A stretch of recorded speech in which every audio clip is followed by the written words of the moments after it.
Je vais à l'école, j'obtiens mes diplômes, je trouve du travail et me voici salarié. Belle histoire qui n'existerait que dans le meilleur des mondes. La réalité est tout autre, l'obtention des diplômes de fin d'études rime souvent avec le casse-tête de la recherche d'un emploi. Pourtant, des méthodes existent pour éviter les tracasseries. Parce que venir en entreprise, c'est savoir se vendre. Mais on se vend par rapport à quoi?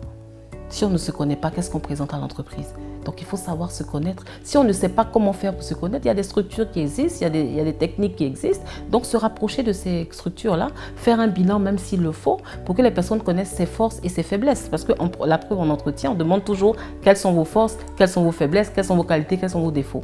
Il y a beaucoup qui butent à ce niveau-là. Mais quand on prend le temps de s'interroger, de se poser des questions, c'est des réponses qui viennent naturellement en entreprise.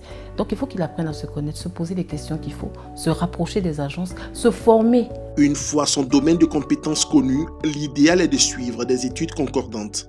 Sinon, il faut identifier le domaine dans lequel l'on souhaite travailler et s'en imprégner. Je prends le cas de quelqu'un qui veut travailler dans une banque. Il a même identifié le nom de la banque qui le passionne et tout. Qu'est-ce qu'il fait? Il se renseigne.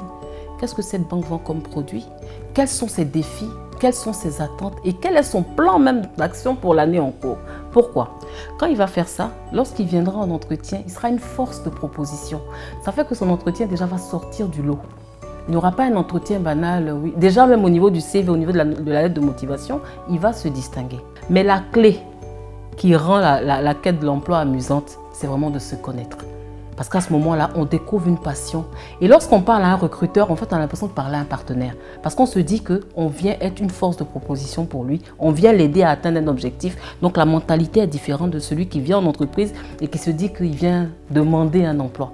Personnellement, je n'aime même pas trop le titre comme un objet de demande d'emploi. Moi, je mets toujours proposition de collaboration. Parce que c'est une collaboration. Mais à condition de savoir quelle est notre part dans cette collaboration.